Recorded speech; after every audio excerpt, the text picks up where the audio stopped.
Hey, what is going on, everybody? Boilon here, back for another video on Raid Shadow Legends. Today we have a bit of an insane video to do. Today we finally have a shard summoning video I haven't done in, I feel like it's been like weeks, maybe even a month, but maybe all this Christmas stuff has been, or the holiday season has been kind of uh, messing up with my brain. So today we have a brand new summon pool that is active for the Assassin's Creed characters, and I have not done a Prism shard opening in some time. Now I will say one thing before we do start this is what I don't like. They're doing the exact same thing as the Teenage Mutant Ninja Turtles, is that the headline champions are 1.5%. Now they did this last time with the four turtle. Actually, they may have even no, they didn't have. I don't think they had Leo in there. I think it was the three turtles plus April, which was 1 point. Either way, it was still four champions, but instead of 2%, they're doing it at 1.5. They do have other legendaries up for grabs, and it looks like they're using mostly Sacred Order and Barbarians factions for this pull. So we can see a couple of them here. There's actually a Void Champion. I don't know if she's any good. Ursuga Warcaller? I'm assuming not. Maybe that's why they put her in here. But there's actually a decent amount of debuffs on her, actually. I don't know much about her. Most of the other characters, though, are Sacred Order. Now, this was a rework character, Glacia Soul Guide, so that might be of some value. There is also Hansel Witch Hunter, this annoying Cupidus, and Opardin Clanfather is actually pretty decent. But overall, I don't know if there's a lot of amazing characters in here, so it kind of sucks. However, there are some Lady Mikage fusion characters, including Aelfric, who is for Lady Mikage, Lady Quillen, who is Lady Mikage, and I think that's it. I think it's two out of the 12 here. But there's some pretty good other champions in here, including Fenix is good, Deacon Armstrong, Farrakhan the Fat. So there's some pretty solid epics in this pool. Stag Knight as well is not too bad as well. So before we get started with the rest of the video, though, I do want to remind people that if you haven't started playing Raid yet, what are you waiting for? Download using the QR code in the top right hand of the screen to get Narma the Returned absolutely free, Legendary of the Knights Revenant, and also these three amazing epics. We have ourselves Allure, Tagore, and Ruella at accounts level 10, 20, and 30. And also don't forget that you can use this promo code to get the Void Legendary to Hanorak within the first 48 hours of the brand new account. Use the promo code Desert Queen to get her. Okay, so what I have done is I've gone ahead and purchased my Prism shards for this pull. Now, what we're going to do, I might go up to 20 pulls. So what I've done, or in this case, actually, I had an extra one. Now, I guess that was from previous purchases. I have 450, so I actually have 11 pulls right now.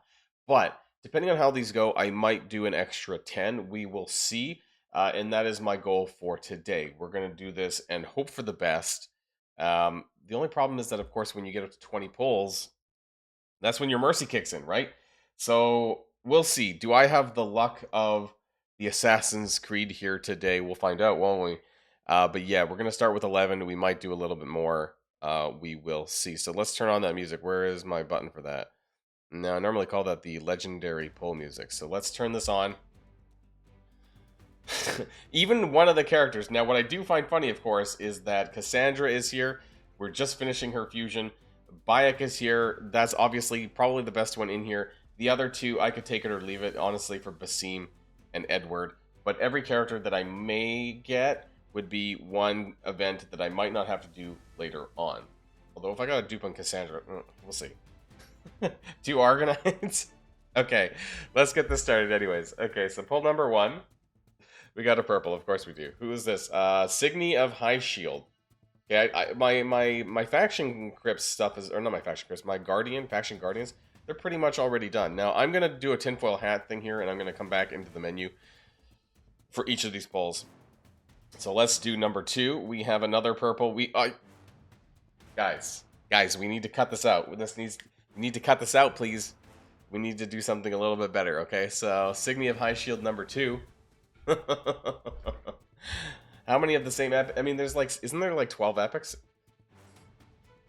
Okay, Farrakhan the Fat. Okay, I can still use actually some upgrades on some of these guys, I guess. Farrakhan the Fat, by the way, is an absolute amazing champion. If you happen to pull him, he is probably one of the best epics for ally assist. Honestly, might be the only one that does a full ally assist actually for epics. So this guy is very, very handy in a lot of places. So if you do happen to pick him up, and if you're on like a newer mid account, very, very powerful here. Also, he does have HP burn, which is something people need on occasion. Let's go for Prism Shard number 4. Oh my god! We did it! We fucking did it! We did it! We got Basim. We got Basim of the Sacred Order, guys.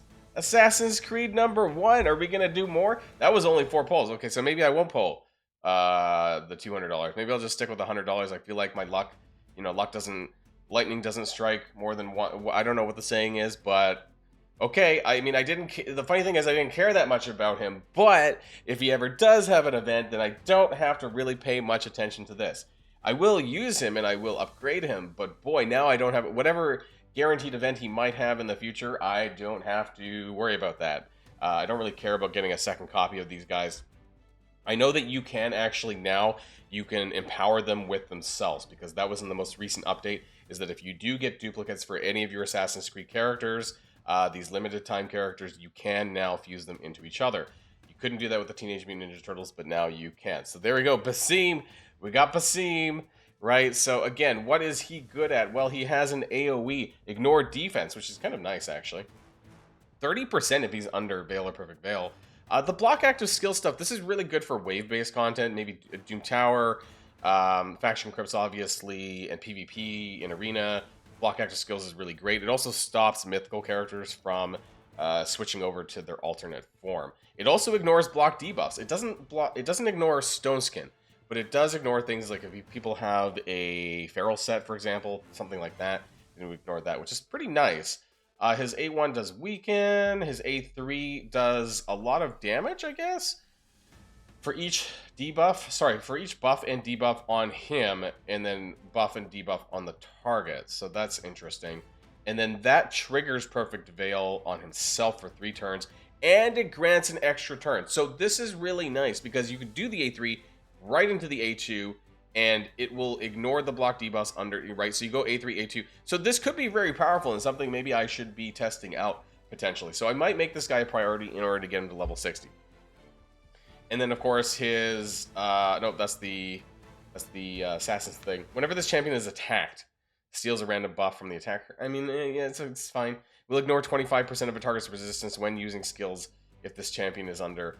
Now, this is interesting because I thought a lot of times... Oh, no, it does not ignore... It's not guaranteed to land. Is it? Not like Ezio is.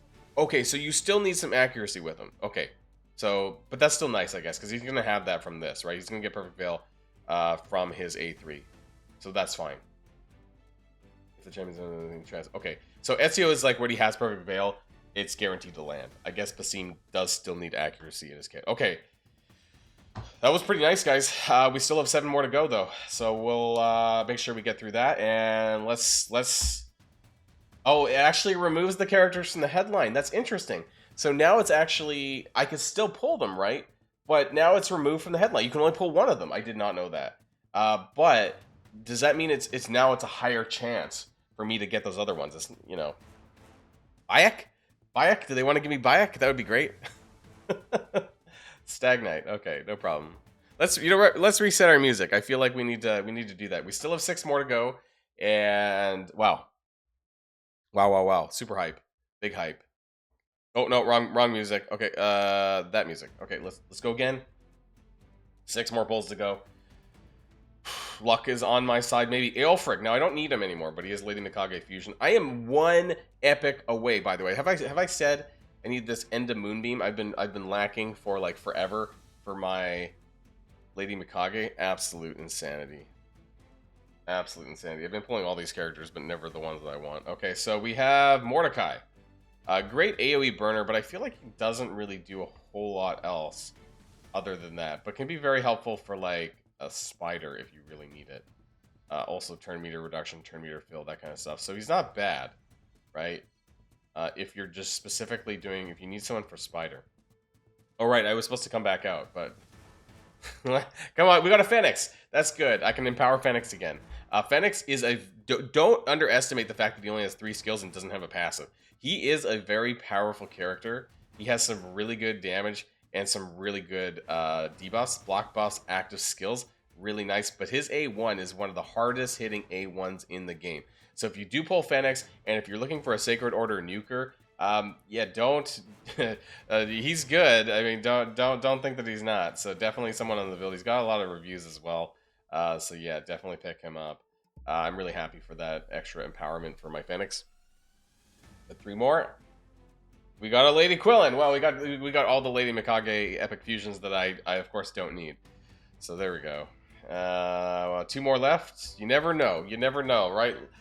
Luck can strike twice. Oh, oh no! It was another legendary though.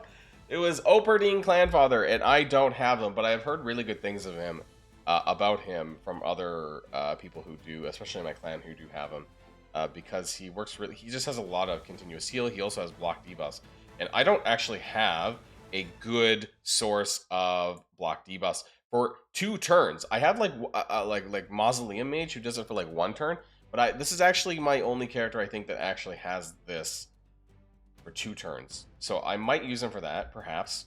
Continuous heal, really nice. Fills allies turn meter whenever they proc.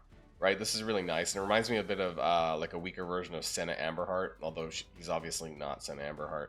But yeah, still happy. That was 2 legendaries. Wow, in these pulls, we have 1 left, guys. 1 left. Can we do it? No. Okay, we didn't. We got another Lady Quillen, but hey, this was a pretty awesome set of pulls, right? This was probably the. Of course, they want me to buy that instant power up, but this is probably the best luck that I ever got with Prisms lately. I got 2 legendaries, including one of the headliners, which is super lucky. And now I get to skip one of the Assassin's Creed events. We did get ourselves Basim, so I am going to be working on him, and then maybe we'll get some tests sometime this week once I'm able to max him out. I think I am able to do that. We'll see how fast I can, and then maybe I'll try him out in PvP and then in Arena and see how powerful he really is. So that's going to be a lot of fun. Let me know in the comments down below whether or not you decided to go in on these Prism shards for the Assassin's Creed characters. Did you get lucky? Now, I haven't seen if there's going to be a free-to-play event anywhere that gives you a free Prism shard, because normally this does happen, but I haven't seen it yet. Maybe it's going to be in the Fire Knight event that's going to be coming soon. I thought somewhere. Maybe I just haven't seen it yet because I'm doing the video a bit too early. I'm not sure. Normally there is a free Prism shard though, so we'll have to wait and see whether or not that ends up happening or not. But anyways, before we get going with the video, I do want to remind people that if you haven't started playing Raid yet, what are you waiting for? Download using the QR code in the top right hand of the screen to get Narma the Returned absolutely free. And these 3 amazing epics. We have Allure, we have Tagore, and we have Ruella at accounts level 10, 20, and 30. And don't forget that you can use this promo code to get an amazing Void Legendary Support Legendary to Hanorach. I think I just said Legendary twice. Use the promo code Desert Queen within the first 48 hours of a brand new account. That's it for me, everybody. That was Assassin's Creed Prism Pulls, and I will see you guys all on the next video. And if you like this video, make sure you hit that subscribe button if you haven't already, and you'll be greatly helping out the channel. Have a great day, and I'll see you guys on the next one.